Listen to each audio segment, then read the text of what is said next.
Hello बच्चों, ये हमारा एनालिसिस है ना। जेई मेंस सेशन 1 का एनालिसिस कर रहे हैं हम।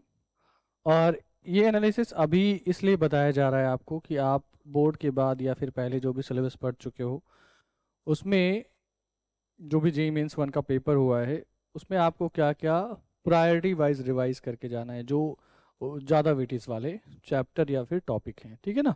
उसमें हम ये देखेंगे और ज़्यादा टाइम नहीं बचा है तो आप रिवीजन पे प्रॉपरली फोकस कर पाएंगे, ठीक है। तो इसलिए ये हमने सेशन बनाया हुआ है। तो देखते हैं, ये हमारा 2025 सेशन 1 है। इसमें मैथ्स के लिए हम करेंगे, किसके लिए करेंगे, मैथ्स का जो क्वेश्चन आया है उसके एनालिसिस बताएंगे आपको। तो पहला जो हमारे पास यहाँ पे दिख रहा है वो डिफ़िकल्टी वाइज एनालिसिस है। कैसे क्वेश्चंस इजी आए, हार्ड, मीडियम, है ना। ये हमारा एनालिसिस है, ठीक है। तो इसमें कैसे कैसे दिया हुआ है 11th के पार्ट में से जो हमारा आया हुआ है ये ऊपर है 120 क्वेश्चन जो है टोटल जो 250 10 सेशन में से क्वेश्चन आए हैं 120। और इस तरीके से ब्रेक डाउन है। इजी हमारे पास 29 है, मीडियम हमारे पास 56 है और डिफ़िकल्ट जो है हार्ड वो 35 है ना। 12th में इसी तरीके से है 130 क्वेश्चन जो है वो टोटल हमारे पास आए हुए हैं। उसमें से 27 इजी है, 52 हार्ड है एंड 51 मीडियम है, ठीक है। और टोटल ये 250 हो गया है। तो इजी देखा जाए तो 56 है, हार्ड देखा जाए तो 87 है और मीडियम देखा जाए तो 107 है। तो ये 11th 12th का आई थिंक अराउंड 50% क्वेश्चन है, अराउंड 50-50 है ना। और जो डिफ़िकल्टी लेवल है इजी क्वेश्चन में हमारे पास 20% क्वेश्चन अराउंड इजी है और मीडियम लेवल में 40% अराउंड क्वेश्चन मीडियम लेवल के हैं और हार्ड जो है वो अराउंड 40% है ना।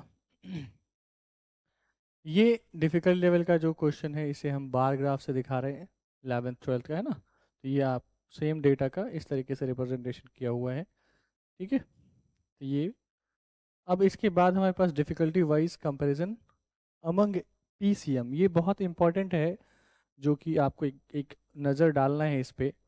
जैसे कि हमारे पास ये जो पीसीएम की बात की गई तो फिजिक्स केमिस्ट्री और मैथ, फिजिक्स केमिस्ट्री और मैथ तीनों जो सब्जेक्ट हैं आपके जेईई मेंस में जो आता है 75 क्वेश्चन, उसमें से 25 का किस तरीके से है हर एक सब्जेक्ट में। अगर देखा जाए तो ये हमारे लिए केमिस्ट्री का है ना, केमिस्ट्री का है ये मैथमेटिक्स का और ये फिजिक्स का है। तो जो डिफ़िकल्ट हार्ड हार्ड जो है ना वो मैथ्स में ज़्यादा आ रहे हैं, ज़्यादा परसेंटेज ऑफ क्वेश्चन जो हार्ड हैं वो मैथ्स में आ रहे हैं। और जो मॉडरेट लेवल है, मीडियम लेवल है, वो इस तरीके से 40 है यहाँ पे। और इजी जो है वो 50% क्वेश्चन इजी है। इजी देखा जाए तो मैथ्स में थोड़ा ज़्यादा है इजी क्वेश्चंस, और हार्ड क्वेश्चन भी मैथ्स में ज़्यादा ही हैं, काफ़ी ज़्यादा हैं। यहाँ पे हार्ड क्वेश्चन रेयरली हमारे पास यहाँ पे 10% दिख रहा है जो फिजिक्स का है। केमिस्ट्री में 6 क्वेश्चन दिख रहे हैं, सॉरी 6% दिख रहे हैं। वहीं मैथ्स में हमारे पास 35 या 34% दिख रहा है ना। तो ये जो डिफ़िकल्ट क्वेश्चन है ये परसेंटाइल को बहुत डिफरेंट वे में अफेक्ट करता है। और आपने देखा भी होगा रिजल्ट ऑफ जेईई मेंस 1 जो परसेंटाइल आया वो किस तरीके से मैथ्स का रिजल्ट अफेक्ट हो रहा है। इजी की बात करें तो ये इजी 52% क्वेश्चन इजी हैं जो कि हमें देखना है। और इस इजी क्वेश्चन में कुछ क्वेश्चन ऐसे हैं जो मल्टी कॉन्सेप्ट लग रहे हैं ना, मल्टी कॉन्सेप्ट हैं। तो मल्टी कॉन्सेप्ट भी लाइक हर चैप्टर पढ़े रहेंगे तब आप जाके लगा पाएंगे। तो ओवरऑल देखा जाए अगर कंपैरिजन तो मैथ्स में जो है डिफ़िकल्ट क्वेश्चन ज़्यादा हैं अदर सब्जेक्ट के कंपैरिजन में। तो आप उस बात को भी ध्यान में रख के अपनी रिवीजन और प्रिपरेशन करेंगे जो भी 2-3 4 दिन बचा हुआ है। ये कंबाइंड चैप्टर एनालिसिस तो 11th और 12th दोनों का जितने पूरे हमारे पास सिलेबस है ना 11th 12th का, उसमें से हमारे पास किस तरीके से क्वेश्चंस आए हैं वो यहाँ पे रिप्रेजेंट किया गया है। तो लगभग अगर सारे क्वेश्चन को देखा जाए, सारे क्वेश्चन 250 उनका ये डिस्ट्रीब्यूशन है। लेकिन हर एक पेपर में हमने 25 क्वेश्चन देखा है मैथ्स का। उसमें हमें दिखेगा कि कभी कभी ऐसा हुआ है कि एक चैप्टर से क्वेश्चन नहीं दिखे हैं, कभी कभी ऐसा हुआ है कि एक चैप्टर से ज़्यादा क्वेश्चन दिखे हैं। बट ये जो पाई चार्ट दिखाया हुआ है हमारे पास इसमें इक्वल डिस्ट्रीब्यूशन है। इसमें हर एक चैप्टर का लगभग इक्वल डिस्ट्रीब्यूशन है, ऐसा भी नहीं कि कोई मिसिंग है। बट एक पेपर देखा जाए वन शिफ्ट का, किसी भी शिफ्ट का, उसमें से हो सकता है कुछ चैप्टर के क्वेश्चन मिसिंग हों, किसी किसी में उसी चैप्टर से दो दो क्वेश्चन आए हों, ऐसा हो सकता है। तो ये पूरा 250 क्वेश्चन का होल क्वेश्चन का एनालिसिस है। ये इक्वली डिस्ट्रीब्यूटेड है, बट आपके पास जो पेपर आएगा वो शिफ्ट 1 का होगा, मतलब एक शिफ्ट का होगा ओनली। तो उसमें हो सकता है ऐसा इक्वली डिस्ट्रीब्यूटेड नहीं हो, वो भी हम अभी देखेंगे कैसे उस चीज़ को देखना है। तो इससे आगे बढ़ते हैं हम आगे। ये हमारे पास 11th का है। 11th में जो पाई चार्ट बना है, जो ऊपर हमने देखा था वो 11th 12th पूरे का था। यहाँ पे जो हमारे पास है वो 11th का है। 11th में देखा जाए तो जो हमारे पास ज़्यादा प्रायोरिटी वाले क्वेश्चन हैं, जो जो क्वेश्चन ज़्यादा फ्रिक्वेंटली जिस चैप्टर से पूछे गए हैं, वो यहाँ पे सीक्वेंस सीरीज दिख रहा है, और थ्योरी ऑफ इक्वेशन भी दिख रहा है, और परमुटेशन कॉम्बिनेशन भी दिख रहे हैं ना, और इधर बाइनोमियल थ्योरम भी है, और भी हमारे पास पैराबोला भी है। तो ये सारे क्वेश्चन हैं जिसमें फ्रीक्वेंसी या परसेंटेज ज़्यादा है ना। ये 11th का है। अभी और भी देखेंगे हम, टॉपिक वाइज भी देखेंगे आगे। ये 11th का इस तरीके से दिखाया गया है। स्टैटिस्टिक्स में भी हमारे पास 3.3 है, लगभग लगभग एक क्वेश्चन आ ही जा रहे हैं ना। 12th का देखा जाए तो 12th में हमारे पास जो यहाँ साफ साफ दिख रहा है वो 3D ज्योमेट्री। 3D ज्योमेट्री में इक्वेशन ऑफ लाइन और लाइन की फोटो परपेंडिकुलर इमेज से रिलेटेड क्वेश्चंस बहुत पूछे गए हैं। इधर एरिया अंडर कर्व में भी पूछा गया है। डिटर्मिनेंट्स और डिफरेंशियल इक्वेशन की भी वेटेज हमारे पास 10% के आसपास है। डेफिनेट इंटीग्रेशन है ना, ये भी 8.5 के आसपास है। तो ये सारे चैप्टर जो हैं 12th में यहाँ से ज़्यादा क्वेश्चन दिख रहे हैं हमें ऑन एन एवरेज, है ना। तो ये 12th का एनालिसिस है। इसके बाद हमारे पास जो अब ब्रेक डाउन करके आया है, हमने ऊपर जो हमारा अभी हमने पाई चार्ट देखा और जो हमने बार ग्राफ देखा है, वो सारी चीज़ों को हम अब टॉपिक वाइज ब्रेक करके देखेंगे। हमने देखा कि इजी और 11th और 12th में कितने कितने क्वेश्चंस आ रहे हैं। 50% ऑफ द क्वेश्चन 11th और 12th से आ रहे हैं, और जो बार हमने देखा था डिफ़िकल्ट, मीडियम और मॉडरेट लेवल के क्वेश्चंस, वो भी हमने देखा किस तरीके से डिस्ट्रीब्यूटेड है।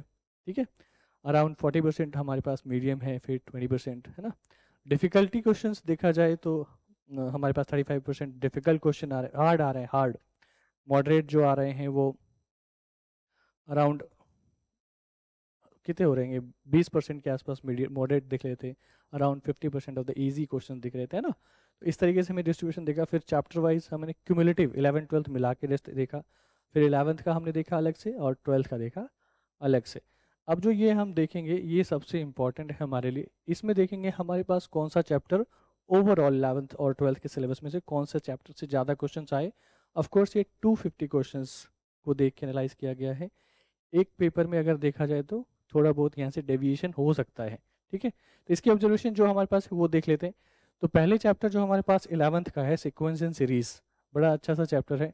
बढ़िया, आप 10th से ही पढ़ रहे होते हैं, 11th में भी आके पढ़ते हैं, और ये चैप्टर इतना डिफिकल्ट भी नहीं है। कुछ प्रॉपर्टीज़, कुछ डेफिनेशन एंड फॉर्मूले से 17 क्वेश्चन इसमें है। और ये सब टॉपिक डिस्ट्रीब्यूशन जो है, sequence, introduction, arithmetic progression, AGP, geometric progression and sum of series, ये जो टॉपिक ब्रेक डाउन किया हुआ है, इसमें से देखेंगे तो आप AP से ज़्यादा आए हैं। और इसी टॉपिक को हमें रिवाइज भी करना है उस टाइम पे जब हम अपने पेपर को देखेंगे, पेपर को दे रहे होंगे उसके 1-2 दिन पहले, या फिर उससे 1 दिन पहले, या फिर जो अब तक पढ़ चुके हो आप, उसमें से कौन से टॉपिक को ज़्यादा अच्छे से रिवाइज करके जाना है, वो यहाँ से हम ऑब्जर्व करके देख सकते हैं। तो सीक्वेंस सीरीज हमारे पास ऐसा है जिसमें से ये टॉपिक हमें रिवाइज कर लेना चाहिए। सम ऑफ सीरीज है ना, जो कि फॉर्मूला वगैरह लगाना है। स्पेशल सीरीज की बात करते हैं। इसके बाद हमारे पास 3D ज्योमेट्री है। 3D ज्योमेट्री में हमारे पास फिर से 17 क्वेश्चन है, 17 क्वेश्चन यहाँ पे भी हैं, जिसमें केवल इक्वेशन ऑफ स्ट्रेट लाइन की जो इक्वेशन होती है, और उसमें angle between two line, image and foot of perpendicular, measured parallel distance of A point, perpendicular distance of A line and shortest distance, ये जो टॉपिक आपने पढ़ा है, यहाँ पे अगर देखा जाए तो इक्वेशन ऑफ स्ट्रेट लाइन जो आपके पास है इन 3D, उससे 6 क्वेश्चन पूछे गए हैं। और image and foot of perpendicular find out करने के लिए जो क्वेश्चन पूछे गए वो 5 हैं। तो ये जो 2 टॉपिक हैं हमारे पास, वो बहुत ही इम्पॉर्टेंट है। अगर हम इस चीज़ को देखें, इक्वेशन ऑफ स्ट्रेट लाइन और image and foot of perpendicular और शॉर्टेज डिस्टेंस, ये 3 टॉपिक हैं। यही मेजर टॉपिक है हमारे पास जिसे हमें समझना चाहिए और पढ़ना चाहिए, और भी टॉपिक जो इससे भी कनेक्टेड हैं। तो यहाँ से भी 17 क्वेश्चन है हमारे पास। परमुटेशन कॉम्बिनेशन, और ये इजी में आता है, ये हमें कह सकते हैं इजी और मॉडरेट मीडियम लेवल के चैप्टर है। यहाँ से क्वेश्चन बहुत बिल्कुल आराम से करेक्ट किया जा सकता है, कोई इशू नहीं है। सीक्वेंस सीरीज में आप इसे मीडियम में रख सकते हो, इसे मीडियम में रख सकते हो। हार्ड में हमें क्वेश्चन कम देखने को मिलेगा, और इजी में भी इतने इजी क्वेश्चंस कम ही देखने को मिलेंगे। तो ये चैप्टर जो हमारा सीक्वेंस सीरीज है, वे मीडियम लेवल के क्वेश्चंस आएंगे। इजी क्वेश्चंस बहुत कम आते हैं, और डिफ़िकल्ट क्वेश्चन भी हमें देखने को कम ही मिलता है। ये जो चैप्टर है हमारे पास 3D and geometry, 3 dimensional geometry, इसमें इजी से मीडियम लेवल तक ही आएगा। डिफ़िकल्ट क्वेश्चन बहुत ही कम है, मॉडरेट सॉरी हार्ड लेवल बहुत बहुत ही कम दिखेंगे। परमुटेशन कॉम्बिनेशन जो हमारे पास है, इसमें क्वेश्चन जो देखेगा हमें, ये fundamental principle of counting and permutation, combination of number theory, फिर division and distribution of objects, ये सब परमुटेशन कॉम्बिनेशन। इसमें जो देखेगा क्वेश्चन वो देखेगा मीडियम और हार्ड। इजी क्वेश्चन इसमें आप कम एक्सपेक्ट कर सकते हैं, यहाँ पे इजी कम ही देखने को मिलेगा। अब ये बात अलग है कि वो सॉल्व हो जाएगा। परमुटेशन कॉम्बिनेशन की खास बात ये भी है ना कि अगर वो सॉल्व हो गया है तो हो सकता है कि आपको लगे सही है, लेकिन कुछ कुछ कंडीशन छूट जाएंगे तो वो गलत हो जाएगा। इसलिए देखने से तो आसान सा लगेगा, बट ये जो टॉप चैप्टर है इसमें से आपको मीडियम और हार्ड लेवल के क्वेश्चंस ही देखने को मिलेंगे, है ना। डिफरेंशियल इक्वेशन, डिफरेंशियल इक्वेशन में हमारे पास दो यहाँ पे ऐसे हैं, सॉल्यूशन ऑफ डिफरेंशियल इक्वेशन जो method of variable separable and linear differential equation, और होमोजीनियस भी आप बिल्कुल देख सकते हो, बट होमोजीनियस क्वेश्चन आया नहीं इसलिए यहाँ पे मेंशन नहीं है। होमोजीनियस भी देखना चाहिए, रिवीजन करके जाना चाहिए। तो ये जो क्वेश्चन यहाँ पे आ रहे हैं, इसे आप रख सकते हैं मीडियम में रख सकते हैं। यहाँ पे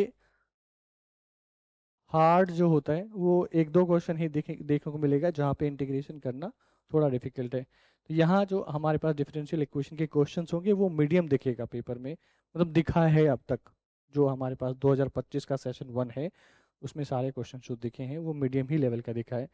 हार्ड क्वेश्चन कह सकते हैं कि 13 में से एक मिल गया हो अलग बात है, बट ऑन एन एवरेज हम मेजोरिटी ऑफ क्वेश्चंस की बात कर रहे हैं जो जिस टाइप का आएगा, ठीक है। तो ये डिफरेंशियल इक्वेशन है। इसके बाद अगर देखा जाए, इसके बाद हमारा एरिया अंडर कर्व आता है। एरिया अंडर कर्व हमें सुनने में बहुत आसान सा लगता है क्योंकि हमने बोर्ड में जो क्वेश्चंस पढ़े हैं वो एरिया अंडर कर्व बिल्कुल आसान से टॉपिक रहता है जिसमें हमें सिंपल कर्व बना के इंटीग्रेशन करना होता है और कुछ नहीं। यहाँ पे अगर देखा जाए तो एरिया अंडर कर्व जो हम अब तक क्वेश्चन ऑब्जर्व करे हैं जो हमारे पास आया है, इसमें आप कह सकते हो कि मीडियम प्लस हार्ड, है ना, इस टाइप के क्वेश्चन ही आएंगे मीडियम प्लस हार्ड। इस एरिया अंडर कर्व में सबसे मेजर और सबसे डिफिकल्ट स्टेप या फिर हार्ड स्टेप ये होता है कि आप उस कर्व का ग्राफ अच्छे से प्लॉट कर पाएँ। अगर आप ग्राफ को प्लॉट कर लेंगे तो इंटीग्रेशन करने में कोई प्रॉब्लम नहीं होगी। तो यहाँ पे ग्राफ की जो प्लॉटिंग की डिफ़िकल्टी है वो आप अच्छे से कर लेंगे तो बिल्कुल हो जाएगा। इंटीग्रेशन करने में कोई ऐसी परेशानी नहीं होती है। तो इसमें जो क्वेश्चंस आएंगे वो मीडियम और हार्ड में देखा जा सकता है, ठीक है।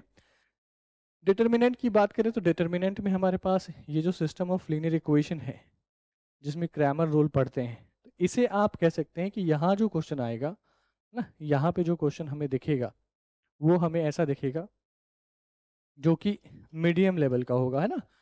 हार्ड नहीं कह सकते, हार्ड नहीं कह सकते इन द सेंस कि अगर हमारे पास 12 क्वेश्चन दिखे हैं तो हार्ड उसमें से एक होगा, ऐसा हो सकता है।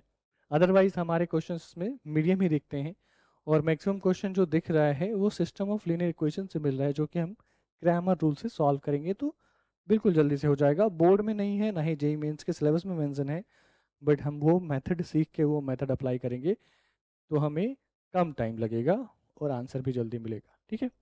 डेफिनेट इंटीग्रेशन, डेफिनेट इंटीग्रेशन में हमारे पास जो क्वेश्चन हैं वो इस तरीके से हैं। Properties of differential definite integrals, limit as sum, Leibniz rule, reduction formula. तो इसकी जो क्वेश्चंस है उसे आप मीडियम कह सकते हो, बिल्कुल आराम से, कोई दिक्कत नहीं है।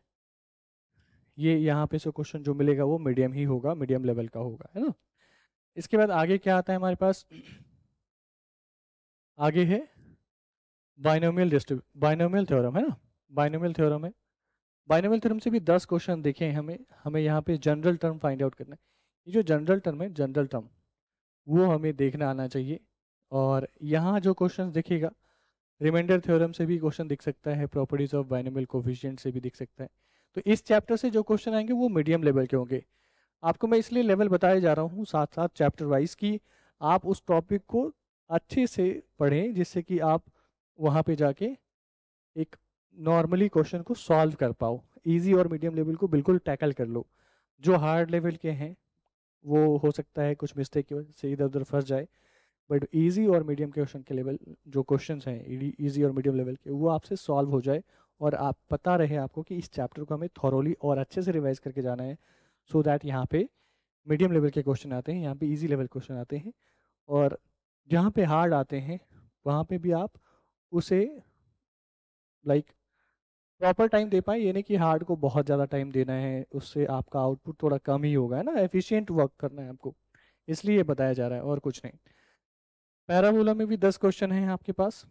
यहाँ से जो क्वेश्चन मिलेगा आपको वो मीडियम लेवल का मिलेगा और थोड़ा डिफिकल्ट मिलेगा, हार्ड मिलेगा ना। मीडियम और हार्ड कह सकते हैं। यहाँ पे इजी क्वेश्चंस आपको कम ही देखने को मिलेगा इसमें, ठीक है। इजी क्वेश्चंस जो टॉपिक से मिलेंगे वो कहाँ से मिल सकते हैं, ये कॉर्ड ऑफ पैराबोला लिखने के लिए कहा जाए तो हो सकता है, तो यहीं से देखने को मिलेगा। अदरवाइज मीडियम प्लस हार्ड ही कह सकते हैं पैराबोला के क्वेश्चंस को, ठीक है। नेक्स्ट क्वेश्चन है, नेक्स्ट हमारा क्या है, theory of equation. Theory of equation में हमारे पास 10 क्वेश्चन आए टोटल में, है ना। यहाँ पे जो क्वेश्चंस दिख रहा है, solution of equation, nature of roots, ये सब दिख रहा है। तो इसे मैं कहूँगा कि ये मीडियम लेवल का क्वेश्चन है, और इसमें थोड़े से क्वेश्चंस हमें हार्ड दिखते हैं। एक दो क्वेश्चन जो आए हुए वो हार्ड हैं, ठीक है। इसमें भी वेक्टर 3D, वेक्टर अलजेब्रा की बात करें, 10 क्वेश्चन है, तो ये भी मीडियम प्लस हार्ड है। इजी तो कम ही देखने को मिला है इस क्वेश्चन में, है ना। वॉल्यूम ऑफ पैरेललोपाइड वगैरह कैलकुलेट करने के लिए कहा गया है। प्रॉपर्टीज, वॉल्यूम ऑफ पैरेललोपाइड कैलकुलेट करने के लिए कहा गया है, मतलब सॉरी टेट्राहेड्रॉन कहा गया है यहाँ पे। तो cross product, triple cross product की भी थोड़ी बहुत समझ होनी चाहिए आपके पास, इसलिए ये यहाँ पे मेंशन है ना। प्रोजेक्शन ऑफ वेक्टर वगैरह, ठीक है। प्रोबेबिलिटी के क्वेश्चंस, प्रोबेबिलिटी क्वेश्चन कुछ आपके पास मीडियम होंगे और कुछ हार्ड होंगे, है ना। इस तरीके से डिस्ट्रीब्यूशन होगा। और इसके बाद जो हमारे पास मैट्रिसेस आ रहा है, मैट्रिसेस में जो क्वेश्चन मिलेंगे वो मीडियम लेवल का मिलेगा। इसमें डिफ़िकल्ट लेवल मिलने नहीं वाला। एक डिफ़िकल्ट लेवल नहीं मिलने वाला, इसकी मीनिंग ये है कि अगर हमारे पास 10 क्वेश्चन है, मतलब 9 क्वेश्चन है, एक आध क्वेश्चन डिफ़िकल्ट हो गया तो हो गया, अदरवाइज ओवरऑल मीडियम रहेगा, है ना। इसलिए हमने मीडियम लिखा है। जैसे प्रोबेबिलिटी में हार्ड और 10 क्वेश्चन हैं, इसमें हार्ड और मीडियम की बात करें तो hard is like 3 to 4 question hard, और मीडियम 6, है ना। इस टाइप से डिस्ट्रीब्यूशन होगा। तो मीडियम लेवल का ही रहेगा क्वेश्चन, यहाँ पे हार्ड क्वेश्चन कम ही देखने को मिलते हैं, है ना। और अगर आप कॉन्सेप्ट सारे पढ़ के जा रहे हैं तब की बात कर रहे हैं, ऐसे नहीं। फंक्शन में हमारे पास कोडोमेन डोमेन फाइंड आउट करने की बात है, तो यहाँ पे कंपोजिट फंक्शन और फंक्शनल इक्वेशन सॉल्व करने की बात कही गई। तो मीडियम प्लस हार्ड यहाँ पे कहा सकता है, जैसे कि 50-50% डिवाइड हो जाए या 60-40 हो, ऐसा कुछ। कॉम्प्लेक्स नंबर के क्वेश्चन से, कॉम्प्लेक्स नंबर के क्वेश्चन में ये जो चीज़ें हैं, हमें locus of complex number, equation of circle और मॉडुलस ऑफ कॉम्प्लेक्स नंबर की जो मीनिंग होती है वो आपको सॉल्व करना आना चाहिए। तो ये अभी जेई मेंस में जैसा आ रहा है उसमें मीडियम लेवल कह सकते हैं इसे, है ना। तो ये मीडियम लेवल्स के हैं। Coordinates and points, coordinates and points कहा जाए तो ये हमारे पास कितना होगा, ये मीडियम लेवल के क्वेश्चन ही आएंगे। और ज़्यादातर इसमें जो पूछे जा रहे हैं हमें, section formula, centroid and orthocentre, circumcentre, ये सारी चीज़ें पूछी जा रही है इन सेंटर, है ना, और कुछ नहीं। एलिप्स में 7 क्वेश्चन है, standard equation of ellipse and related points and lines है। फिर equation of chord of ellipse bisected given point और लेंथ ऑफ कॉर्ड। तो ये जो क्वेश्चन है इसमें आप मीडियम डाल सकते हैं, कोई प्रॉब्लम नहीं है। ये मीडियम लेवल के क्वेश्चंस यहाँ पे पूछे जा रहे हैं, ठीक है। तो मीडियम और हार्ड, इजी को मैं कुछ नहीं कह रहा, इजी एग्जैक्टली एज सच आप सोच के नहीं जा सकते, मेरा तो ये सोचना है मीडियम लेवल की प्रिपरेशन करके जाएंगे। हार्ड तो ऑफ कोर्स हम ये नहीं कह सकते कितना हार्ड आ सकता है, बट मीडियम को हम अच्छे से टैकल कर सकते हैं, उतने लेवल की पढ़ाई करके जा सकते हैं हर एक चैप्टर में। जिसमें हार्ड क्वेश्चंस आ रहे हैं उसमें हमें थोड़ा सा और फोकस्ड होके पढ़ना चाहिए या प्रिपेयर रिवीजन कर लेना चाहिए। पढ़ने का टाइम तो ऑफ कोर्स अभी नहीं है, बट रिवीजन की बात कर रहे हैं कि उस पर और थोड़ा फोकस्ड होके थोड़ी जो क्रिटिकल कॉन्सेप्ट्स हैं उस पर भी फोकस कर लें। मीडियम लेवल का है तो ठीक है, हम अच्छे तरीके से सारे के सारे कॉन्सेप्ट्स को पढ़ के जाएं। इजी की एक्सपेक्टेशन हमें बिल्कुल भी नहीं रखनी चाहिए। इजी के अकॉर्डिंग प्रिपेयर करके जाएंगे तो उसका लाइक कोई ऐसा फ्रूटफुल रिजल्ट हमें देखने को मिलेगा नहीं, है ना। Limit and derivative, limit and derivative यहाँ पे हमारे पास लिमिट इवेलुएट करने के लिए मिलता है। यहाँ पे भी हमें मीडियम लेवल के ही मिलते हैं, बहुत डिफिकल्ट भी नहीं लिखते और ना ही ईजी मिलते हैं। ईजी कहीं मिल जाए तो अलग बात है, बट यहाँ पे मीडियम लेवल का ही मिलेगा, मॉडरेट लेवल का ही मिलेगा। यहाँ पे आपको मीडियम प्लस हार्ड देखने को मिल सकता है बिल्कुल आराम से। डेफिनेशन बहुत इंपॉर्टेंट है यहाँ पे, है ना, डेफिनेशन बहुत इंपॉर्टेंट है रेंज और डोमेन वगैरह पढ़ने के लिए, वो आप देख सकते हैं। कंटिन्यूटी, डिसकंटिन्यूटी एंड डिफरेंशिएबिलिटी की बात करें, ये जो हमारे पास है इसमें आप मॉडरेट लेवल का सोच सकते हो, है ना, मॉडरेट लेवल या मीडियम लेवल यही कह सकते हैं आप। और प्लस हार्ड, ये जो फंक्शनल इक्वेशन बाय डिफरेंशिएबिलिटी है ये थोड़ा हार्ड होगा हमारे लिए। इनडेफिनिट इंटीग्रेशन में अक्सर क्वेश्चन हार्ड की तरफ ही मूव होता है ना, लेकिन ये जनरली हार्ड ही आता है। हार्ड इन द सेंस इसलिए क्योंकि अगर आप इंडेफिनिट इंटीग्रेशन कर रहे हैं तो आपको जो मैनिपुलेशन करनी है वो मैनिपुलेशन अच्छे से वहाँ पे हिट हो जाए, और जो सब्सटीट्यूशन करनी है वो सब्सटीट्यूट हो जाए, तो आपके लिए वो मीडियम हो जाए, ईजी हो जाएगा या फिर मीडियम हो जाएगा, जो भी कह लें। But in general indefinite integration के क्वेश्चन को हम हार्ड में ही रखते हैं, ऐसा कोई नेसेसरी नहीं बहुत हार्ड है या सॉल्व नहीं हो पाएगा। हार्ड का कहने का मतलब ये है कि उसमें हो सकता है कि वहाँ पे एट अ टाइम वो हिट ना करे, ठीक है। Number of reflexive and symmetric equivalence, ये number of relations find out करने के लिए कहेंगे आपको। इससे भी 6 क्वेश्चंस आए हैं, तो यहाँ पे भी आपको एक इसे मीडियम कहा जा सकता है, हार्ड नहीं कहा जा सकता। स्ट्रेट लाइन की बात की गई है नीचे, स्ट्रेट लाइन में हमारे पास इस तरीके के क्वेश्चन है। स्ट्रेट लाइन में एक्चुअली लेंदी क्वेश्चंस काफ़ी टाइम पे हमें देखने को मिलता है। लेंदी प्लस इजी है ये, है ना। इजी है in the sense, easy in the sense कि हमें पता है स्टेप्स क्या करने हैं, कैलकुलेशंस बहुत ज़्यादा होगा, इसलिए इसे लेंदी कह रहे हैं हम, है ना। हार्ड नहीं रहेगा वो, लेंदी रहेगा बिल्कुल। तो वो भी हमें ध्यान रखना है और उस चीज़ को देख के रिवाइज करना है, बढ़ना है आगे। सर्कल, सर्कल में हमारे पास बेसिक डेफिनेशंस का पूछेंगे, लेंथ ऑफ इंटरसेप्ट पूछेंगे, फिर इसके बाद condition of intersection of two circle पूछ लेंगे, है ना। तो ये भी हमारे लिए मीडियम लेवल का ही आएगा, नॉट डिफ़िकल्ट। एक आध क्वेश्चन कभी कभी हमें डिफ़िकल्ट देखने को मिल सकता है, लाइक अगर आप 10 क्वेश्चन देख रहे हैं उसमें से एक क्वेश्चन डिफ़िकल्ट हार्ड देखने को मिल गया तो वो ऐसा हो सकता है, बट उसे इन जनरल कैसे, इन जनरल कहें तो मीडियम ही होगा। यहाँ पे भी हमारे पास मीडियम क्वेश्चन ही आ रहे हैं जेईई मेंस में, है ना, मीडियम क्वेश्चंस मिलेंगे आपको, हार्ड नहीं मिलेगा। ये जो टॉपिक लिखा हुआ है, सब टॉपिक लिखा हुआ है, इसे आप प्रॉपरली रिवाइज करके जाएंगे, उस चैप्टर से रिलेटेड फोकस्ड होके जाएंगे ना, उस चैप्टर उस टॉपिक को प्रॉपरली ज़्यादा फोकस होके देखेंगे, क्योंकि इसी टॉपिक से हमें ज़्यादातर क्वेश्चन इस सेशन में देखने को मिला है।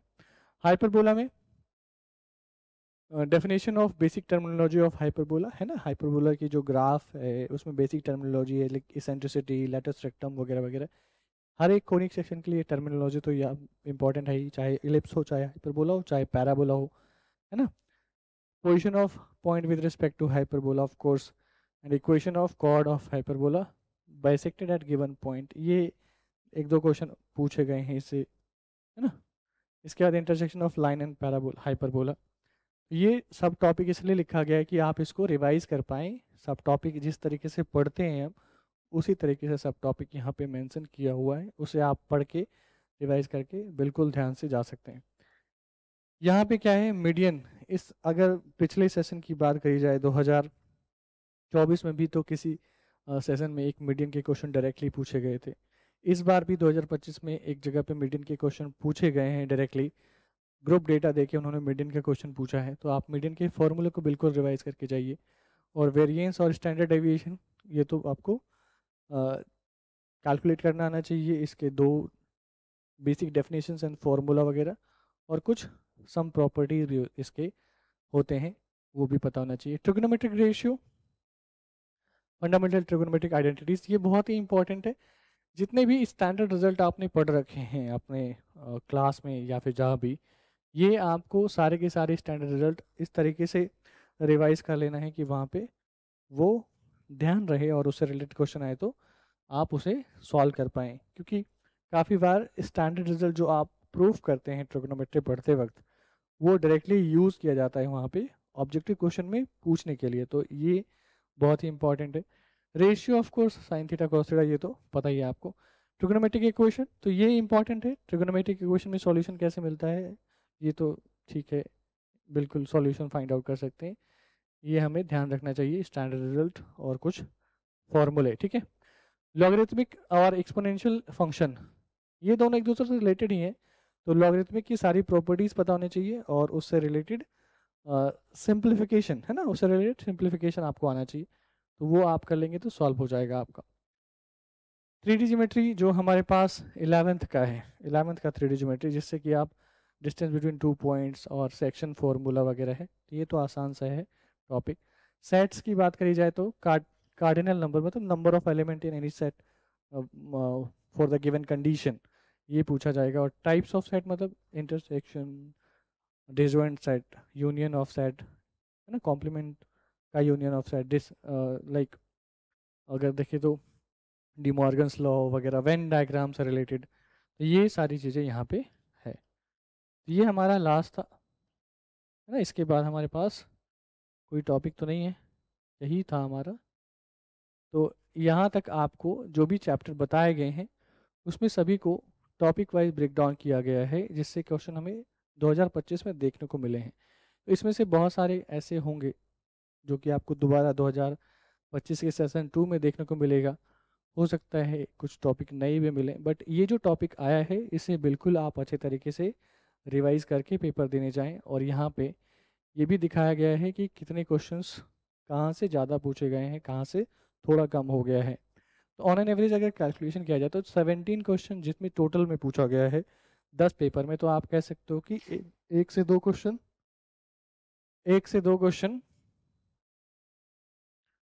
17 क्वेश्चन पूछे गए, तो 1 से 2 क्वेश्चन हमारे पास जो है वो हर पेपर में देखने को मिल सकता है। 3D में भी ऐसा ही है। और परमुटेशन कॉम्बिनेशन में एक क्वेश्चन देखने को मिला, जहाँ पे हमारे पास 10 क्वेश्चन आ गए हैं तो ऑन एन एवरेज वहाँ से एक्सपेक्ट कर सकते हैं कि एक क्वेश्चन हमें देखने को मिलेगा ही मिलेगा। और जहाँ पे 1 से 10 से ज़्यादा क्वेश्चन आए हैं तो वहाँ पे आप ये गैस कर सकते हैं कि 2 क्वेश्चन भी एक चैप्टर के 2 क्वेश्चन भी हमें एक शिफ्ट में देखने को मिल सकता है ना। जैसे यहाँ पे 10 हैं, ये सारे 10 हैं, तो एक क्वेश्चन यहाँ से एक्सपेक्ट कर सकते हो आप हर एक पेपर में। जैसे इधर है आपके पास 17 हैं, तो यहाँ पे आप 2 क्वेश्चन एक्सपेक्ट कर सकते हैं। यहाँ पे भी आपके पास 13-12 हैं, तो एक क्वेश्चन तो 100% श्योरिटी है। जहाँ पे हमारे पास कम है 9 है, तो ऑफकोर्स वहाँ से भी एक देख सकते हैं आप, यहाँ पे भी 9 है, तो जिसमें कम है वहाँ से आप जिस लाइक कोनिक सेक्शन को मिला दिया जाए, एलिप्स, पैराबोला, हाइपरबोला एंड है ना, एलिप्स, पैराबोला, हाइपरबोला, तो वहाँ से आपको हो सकता है कि 7 हमारे पास ये हैं। पैराबोला से क्वेश्चन हमारे पास नंबर ऑफ क्वेश्चन 10 थे, और हाइपरबोला से भी हमारे पास नंबर ऑफ क्वेश्चन कुछ थे 4, तो ये भी 21 हो गए। तो 2 क्वेश्चन हमें इन तीनों से देखने को मिल सकता है कोनिक सेक्शन से। तो इस तरीके से कैलकुलेट करके आप टॉपिक वाइज आप प्रिपेयर करके जा सकते हो, जिससे कि इस एनालिसिस का या फिर इस ऑब्जर्वेशन का आपको बेनिफिट मिल पाए। ठीक है, थैंक यू, मिलते हैं नेक्स्ट सेशन में, नेक्स्ट वीडियो में। ओके।